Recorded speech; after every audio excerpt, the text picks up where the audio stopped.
Design Salvation, episode 35. This is Design Salvation, your lifeline to better design with Dixie and Annie. Our mission is to share our conversation with you so we can all elevate our work and lifestyle. Welcome to the fold.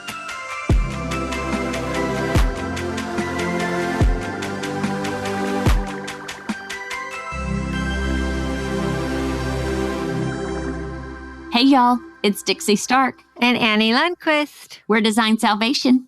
And we're here to chat about all things design and whatever we had going on this week. Well, you know, we've had a lot going on this week. And it's still kind of just midweek. I mean, we're It's true. And I had a very busy day today. Happily. You did? What did you do? I did. Well, we're remote here. Wait, first of all, are you drinking anything interesting? Yeah, good girl. I don't know. I am a good girl. Yeah, I jumped ahead. You know what I'm drinking? It's interesting. I'm drinking Oatly, which is a dairy, alternative because it's made out of oat milk. And okay, let's talk about the oat milk thing. Yeah. You like it? Oh my gosh, it's so good. Someone told me this is the only good one. Okay, so this is funny because someone else told me about oat milk. Because I don't like the rice. I don't like the soy. I'm actually not supposed to do soy. So Oatly, how do you spell that? Oatly, I think. See, I can't see it, y'all. We are recording remotely right now. Yeah, you can't see it. But you know what I did? I put it in my Nespresso milk frother. And then I added, because my taste buds are so fried from chemo. I only like sweet, which I'm not supposed to really have, and salty things right now. So I put it in my milk frother, and then I added like the Ghirardelli chocolate to it. Okay. And I spun it all amazing. up and frosted it, and it's so good. Okay, so let me ask you this. Does it have any sugar added? No, and it has a doesn't? sweet taste to it, a little tiny bit of Nice. sweetness. It's really yummy. I would eat it on cereal, if anyone eats cereal anymore. But, it's that good. Okay. It really I've is. got about 7 beverages on my desk. It's a good thing nobody can see my desk. But nothing super exciting. I'm not kidding. Not 1, exciting 2, 3, either. 4, 5, 6. I only have six things on my desk. I do this. Whoa. I do this with pens. I do this with cups. So is it a little bit of Coke, a little bit of coffee, a little bit of water? I've got a Diet Dr. Pepper. I have one of those teas left over from Starbucks. I have my coffee that I made this morning that is pretty much all gone. And that's probably my third one, though. I have a big water bottle. Yeah, you name it. And probably something left over from 2 days ago. Gross. Oh, charming. Yeah, might be time to clean up the beverage. It might. Yeah, I might need to declutter. Would you say? I would say so. Okay, seriously. So I have another little thing on the desk here because of the salty that I wanted to share with everyone because I love all the specialty sea salts. Totally on the salt thing. I am. So I love sea salts. And I'm sure everyone does, and it's all I really cook with. Oh yeah. And there's one that I'm totally loving because it's like the flakes, but not super big. You know what I mean? So it's more flaky instead of crystallized? Yes. Yeah. But not like big, huge flakes. I love that. It's super mild. And the thing about it is it's San Juan Island sea salt. And the way they make it, they let the seawater completely evaporate. So they retain the whole mineral wealth of the sea, apparently. And it's packaged cute, isn't it? It's cute. It's got a little island on it. Okay. I really like it.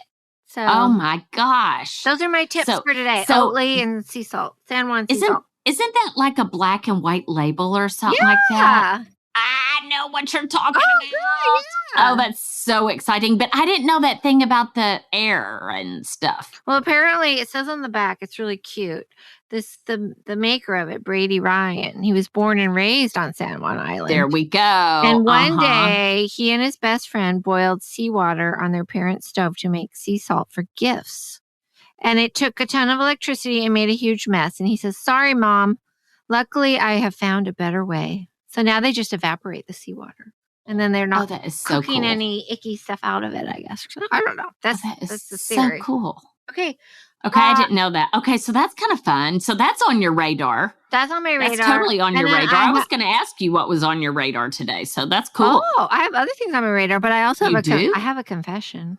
Oh, are we ready for confessions right off the bat here? I'm ready. Bring it on, Sister Annie. Well, because we're remote, you don't know this. No, I can't see you. It's awful. Okay, do tell. I cut my own hair yesterday morning. How old are you, Annie? I know, right? It's like I'm 22 and I just had no money. 5. Thanks a lot.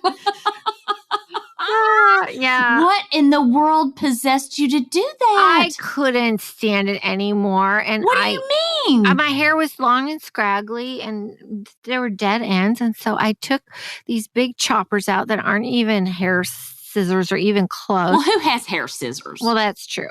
Okay. Anyway, I didn't use a comb or anything. I just chopped away at it. And pretty soon I chopped a lot more than I thought. But it's not too bad. It's not even. You've got to send me a picture. I will. Honey. Did you really chop it off? How many inches?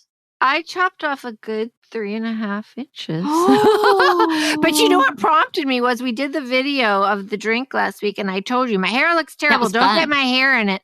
And all I could see on the video was your hair, straggly, icky hair. So because we're so critical of ourselves. I know we are. Yeah. So you cut your hair. I'm kind of flipping out. I'm not gonna lie, but okay. It's not even. What do you mean? Well, I have to go to a pretty blunt cut. Okay, go to your hairdresser. It's shorter on one side. Quick, have you called them? No, I'll set it up. Oh my gosh! I know he's gonna die. He's gonna be like, Annie, girl. Well, girl. You were working today, so I was working today. Fresh new haircut you provided for yourself. I know. And you were working today. I was. So I had this meeting this morning with this gal. I wanted to share with you because she's the rep for Global Views, which is a big product line. They have 4,000 products. Tons of stuff. But I wanted to tell you all about her because I know she would love to take a meeting with you, but I know you and you don't want to take a meeting with anybody because you're so busy, and I don't blame you one bit. So I did it for you.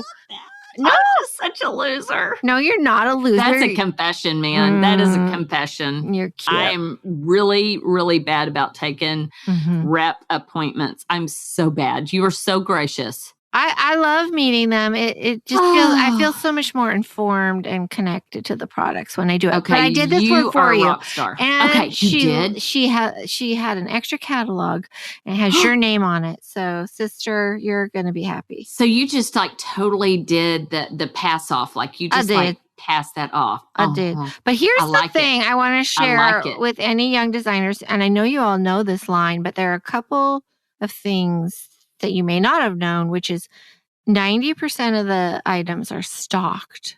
So yippee-yay, that's awesome. It's a big accessories line. I don't think I knew that. Yeah.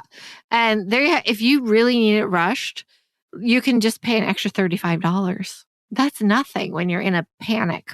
Well, yeah, and when and if your client wants something quickly, or if you feel like you need to get something quickly, that's worth every penny. It totally That'll let you sleep at night. Well, that's exactly right. And you and I have talked a lot about the accessories desert we live in here in Seattle. So this is pretty close.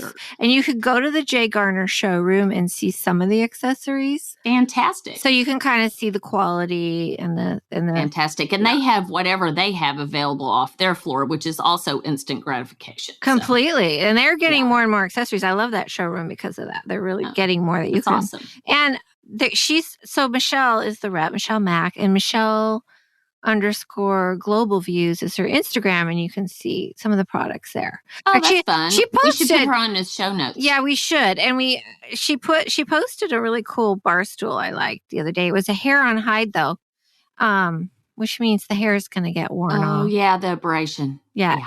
The hair will fall But sometimes people kind of like that look where it's like it's a little worn in one place. And it kind of just depends on how rustic or how totally vintagey true. And worn and patinaed you want the situation to be.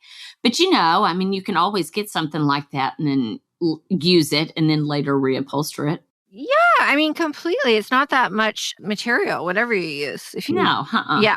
No, So it wouldn't be a big deal. anyway, That's actually great.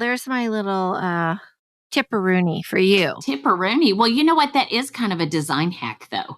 I mean, you can order some upholstery in that is not so fantastic and make it fantastic. I mean, like completely. There may be something that you could get, whether it's online or maybe it's just a line that doesn't have a large offering of fabrics, and you get that sucker in and then you reupholster it, especially if, you're wanting to save time or money or any of the above.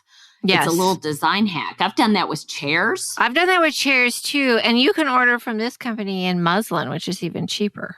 See, which is great. Or ottomans, benches, anything like that. You can totally order those in and then put your customization to it once you get it here, because I adore my upholsterer. Yes. And they can make anything look amazing. Exactly. And there's just some locations that you just don't need the highest of highest quality because it's not getting the wear and tear and the use, but it needs to look good. Yeah, like every bedroom needs a chair, and it doesn't have to stand the test of time because people just throw robes on it in their clothes. You know what I mean? I was just about to say, because mine is completely covered with clothes. Exactly. Or, the pillows that you take off the bed or whatever it is. Yeah, those aren't doing the hard work. They're just looking pretty. No. Yeah, they're just looking attractive. That's a good little design hack. I totally get it. I like it. So what else have you been up to? Well, I just felt like you were so busy today, so much that we had to record remotely. I know, because I met with my favorite client down at the design center too. And I don't take that, you can't take every client down there. No, you cannot. She's special and decisive and efficient with her, so she can handle it. Nice. She doesn't get overwhelmed. Nice. She knows what her point of view is. So I love her.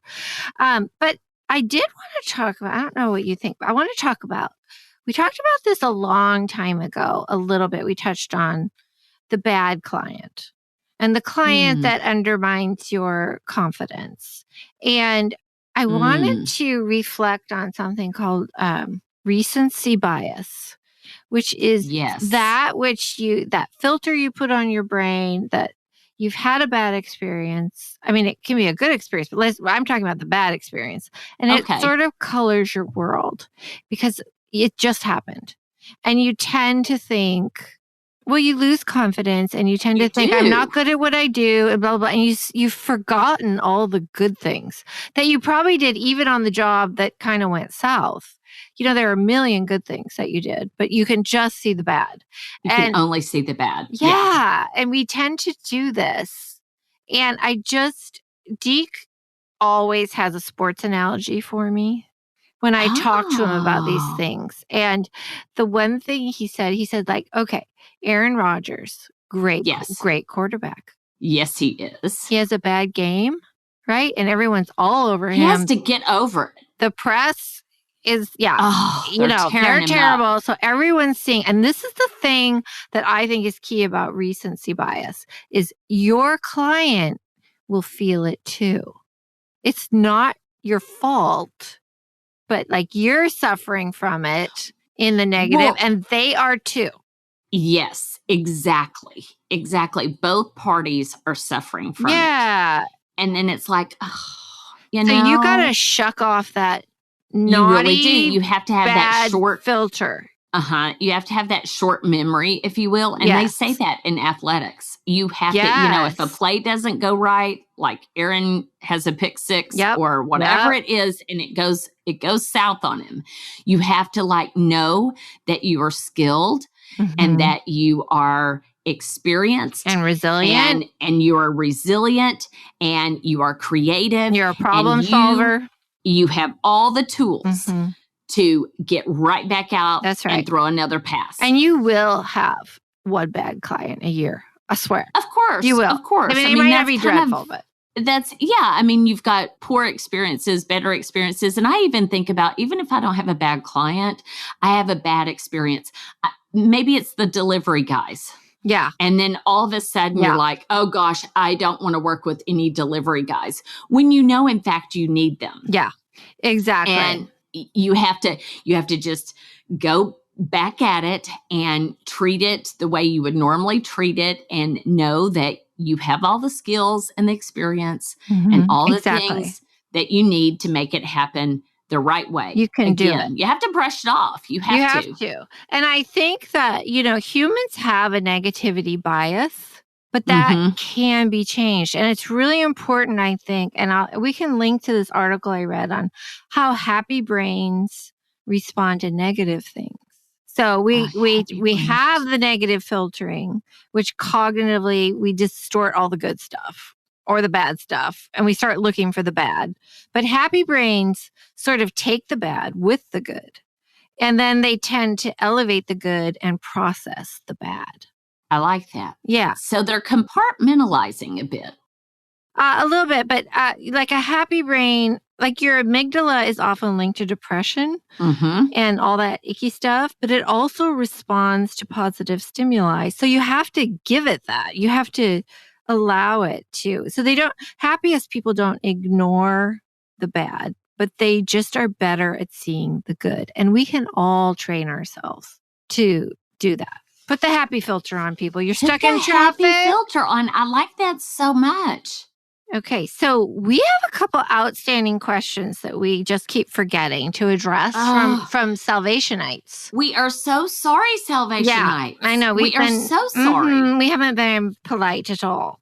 They've probably solved these issues by now. They probably have, because we haven't helped them at all. Okay, throw one at me. Okay, baby. So if you have old furniture that maybe was passed down, maybe slightly sentimental. Okay. But you don't really love it. That's the key. Okay. You're not in love with it. So are you going to paint it, refinish it, or toss it? And how do you do that? That's the question. Well, that is a loaded question. But it's funny that this would come up because this past weekend, I actually spent some time with my in-laws who have a lot of pieces that they're just not really sure what they're going to do with when they downsize, which will be this year. And so we were going through their list of things that they were sentimental and things that they were not so sentimental about. And we were just trying to kind of figure out, how do you repurpose? How do you don't? Whatever. And one of the things that I was telling them is that, to have an estate sale, you really don't want to have the estate sale until you're no longer occupying that house. So you don't want to have an estate sale and then have all these people tromping through, and then all of a sudden, you've got a ton of people in your house and they're looking at things that you don't want to sell, and then you're attached and all this sort of stuff. So you can't really have that type of estate sale until after you're going to for sure no longer be living at the space. But in the case where you are trying to get rid of furniture that does have value, so maybe it really is an antique, an authentic antique, not like the, hard rock maple that your mom had from the 60s, right? But, something that's an authentic French, lovely, Americana, something lovely, that has some value to it, then you probably want to actually reach out to an estate liquidator or a dealer of some sort. And that's what I'm actually going to do for them, is I'm going to connect them with one of the local antiques dealers that I know that's going to actually come in and assess their estate and actually make an offer on the pieces that they're willing to sell and that, they know have some sort of value. And then they'll go to a new happy home. And they'll go to a new happy home, and you have to kind of think about it that way. I encouraged my mother-in-law, who is really always been about pictures, to take pictures of everything so that she knows exactly, what she gave away and what used to be her mom's or whatever. We didn't find not one piece that we felt like it was worth repurposing, because either it needed so much care or because it was so patinaed, it already had gouges and it had, nicks and stuff in it, that to repaint it just was not kind of the look that they really need in this new build construction, Yeah, I mean, I think that's everything. It's the lines of the piece. If they don't make you happy in their current state, paint's not going to change that. No, I don't think Refinishing paint is not is. going to change that. No, none of that is going. Yeah, if it already is not appealing to you, then trying to do a little cosmetic lift is probably not going to do the trick, and it's a waste of time and might, quite frankly, modify the piece to the point that you couldn't sell it. You know, right. So that's exactly right. So I feel like reaching out to, the estate liquidator is probably going to be our best bet. So I don't know if that kind of helps resolve that question, but I just think that you have to really, really search hard and look at it and go, do I like the lines? Does it function for me? I don't want, we've said this before, but don't burden yourself with your mom's furniture if it's not to your taste. She wouldn't want that. No, and that's exactly what it is. It's passing a burden on. Yeah. And that's just something that I think, no parent wants for their kiddos. Okay, here's the other question. Does that help? That helps. That's good. Okay. Here's the other question. So we had talked about sort of elevating the little things. And one of our gals, our Salvationite, she's in California. Hi, Tracy. And she's asking the question. She has a center island in her kitchen with the sink in the island. And she's struggling to, she actually sent me a picture. Oh, she's nice. Struggling to handle the soap, the sponge, the brush, right? Because it's out in the open. Yeah. Yeah. So do you want to start? Well, it's the same thing that we've talked about before, where if you can contain that, if you can contain it in some way, that is the best way to kind of make it look tidy. So I would recommend, like, I don't know what the style is of the house, but does it need a lovely, like, ceramic dish or platter to contain all those things? Yeah, it looked like that to me, and it's kind of a traditional transitional moment. Yeah, and it could even be like pewter or silver, something that is a nice little, and I'm talking something that's 9 inches maybe in its diameter or something of the sort. It could even be a long, skinny something. I think what's also kind of fun is I've used leftover pieces of granite. So, like, if the counters are white, then I might go to, and I even have one, right next to my sink now, where it's a cutting board, if you will, made out of a contrasting stone. And that seems to contain things. I like that method you have. If you start to line things up, and I understand the whole clutter bug thing. And even furthermore, there could be like a platter or a little round, plate of sorts. And then there could also be a smaller of the same type or something compatible dish, like a little bowl. You know how I keep all those little bowls, and she could put her sponge in that, or, whatever it is, but keep it contained. I agree with you. And then I also think, there are such better looking products now. I love the Grove products, and they sell a really good looking scrubber and sponge that aren't yellow and green. Which is blue. So great. Yeah, they're like very natural. Central. It's just sort of white and then that's caramel. Actually a really good point. Yeah, and the thing I love about Grove, which I actually got you one of those laundry dispensers. So I was going to bring it to you. Yeah, I did. Because they're so good looking. You're too good to me. And so, but I think Grove even has something that will contain these things. I think they actually, go to their website. I think they do too, actually. I think they do too. Yeah. Is it grove.com? I think so. And maybe I'll put it in the show notes. I subscribe, so I get my products every month. And sometimes I have too much. And so I actually have started, because I think they're such great products, I take them as hostess gifts. Brilliant idea. So you are on one of the subscription. I am, which I don't typically like, but this one I'm liking. But this one's worthy. Yeah, this one's good worthy. To know. Good to know. Now, I think that those would be the immediate tricks without being right there on the spot with them. I think that's good. I think that is good. I like that. Very good. Okay, so I want to this will air after Valentine's Day. But it sure enough will. What are you going to do? Well, if I had my choice, I would just be at home with a really nice glass of wine. Oh, that sounds great. That's all I want. And what about Jay? Is that what Jay wants?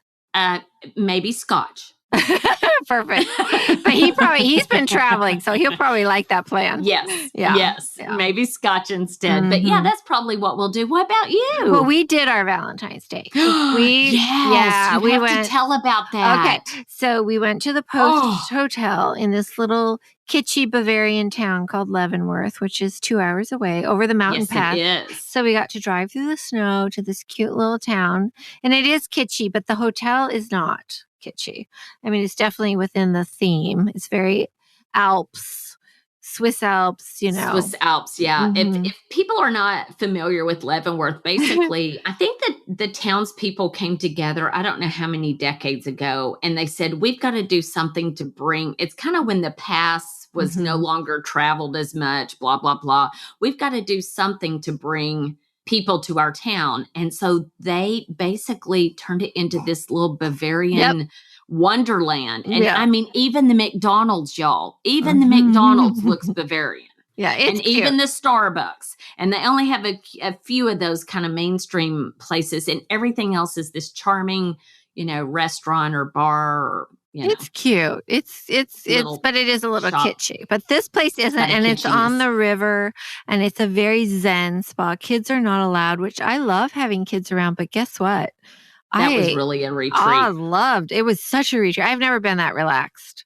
Good. Yeah, it's super cool. So that was our Valentine's. What did you do? Nothing. What did you do? We did didn't you do a spa treatment? Yeah, I did. And I don't. What did you do? I'm not a big spa person, Like I don't like massages from strangers. Okay. Yeah, and facials make me snore, and then I get embarrassed because I fall asleep. That is a confession. Yeah. That's hilarious. I know, and it's not a pretty snorer by nature. Only on my back.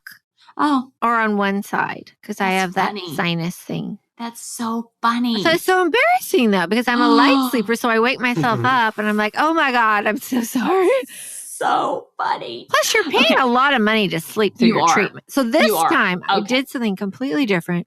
I did a seaweed wrap. They turned me green with this stuff, but I loved it.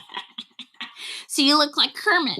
I looked like Kermit. And what are you banging around? You're banging around over there, aren't you? I'm sorry. Yes. Yeah, you're doing the bang around. But anyways, you did what now? I did the seaweed wrap, and I loved every minute of it because they did this dry brush technique first. Then they did the seaweed. Then they made me into a little mummy.